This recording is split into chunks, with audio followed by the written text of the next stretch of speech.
ইয়া রাসূলুল্লাহ, ইয়া রাসূলুল্লাহ, কোরবানির মধ্যে ফামালানা, আমাদের জন্য কি রয়েছে?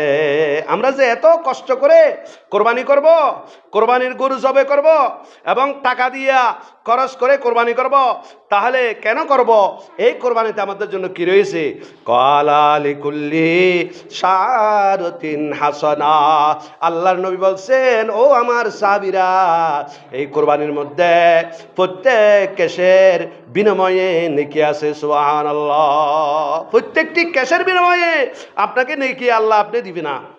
আপনার নিয়ত ওইভাবে থাকতে হবে, আপনার ধ্যান ধারণা ওইভাবে থাকতে হবে, আপনার মনের ভিতর ইমান আকীদা ওইভাবে থাকতে হবে।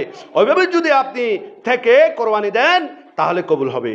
সুতরাং এখানে মকসদ হলো আমরা জাতির জন্য করব, আল্লাহর জন্য করব। সুতরাং আমি তো প্রতিদিন টাকা আছে, গোস্ত খেতে পারি। আমি না খাইলে একদিন কে হয়?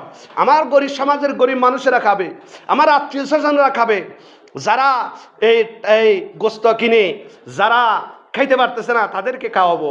তাহলে এই মকসদ নিয়ে যখন আপনি কোরবানি করবেন এবং হালাল টাকায়, এই কোরবানি কবুল হয়ে যাবে। জোরে বলেন সুবহানাল্লাহ। সুতরাং একটা জিনিস আপনার মাথায় রাখতে হবে, আইউল ইসলামে খায়র, রসুলকে প্রশ্ন করছেন যে ইসলামের মধ্যে সর্বোত্তম ইবাদত কি? তখন রসুল বলছিলেন, ক্বালা তুতিমুত তাআম, অনাহারীকে আহার দেওয়া। সুবহানাল্লাহ। সমাজের এলাকায় অনেক মানুষ আছে যারা 1 কেজি গোস্ত খেতে 800 টাকা 850 টাকায় কিনে খেতে পারতেছে না।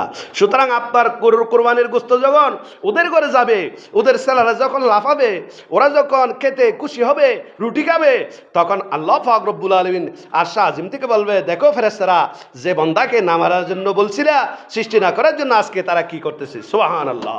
আল্লাহ পাক রব্বুল আলামিন আমাদেরকে এইভাবে কোরবানি করার জন্য তৌফিক দান করো।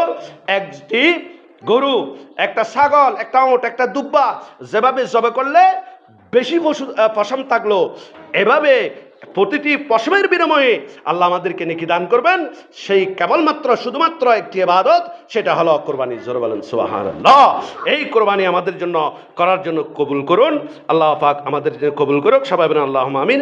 এটা ইবনে মাজাহ শরীফের হাদিসে আছে, হাদিসটা মিশকাত শরীফের হাদিসে আছে। এই ইমাম আহমদ ইবনে হাম্বল একটা হাদিসের কিতাব লিখছেন, ওখানেও হাদিসটা আছে।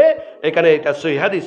আল্লাহ পাক রব্বুল আলামিন আমাদেরকে বুঝার জন্য তৌফিক দান করুক এবং সকল মুসলিম উম্মাহ যেন ভালো মতে কোরবানি করতে পারে, আল্লাহ যেন তৌফিক দান করে এবং সকলের কোরবানি যেন কবুল হয় এবং সকল মানুষ যেন ইবাদত করতে পারে যথা নিয়মে রসুল যেভাবে নির্দেশনা দিয়েছেন সেভাবে। আল্লাহ সবার অন্তরকে আল্লাহ নূরে নূরান্বিত করুক। ওমা আলাইনা ইল্লাল বালাগ। আসসালামু আলাইকুম ওয়া রাহমাতুল্লাহি ওয়া বারাকাতুহু।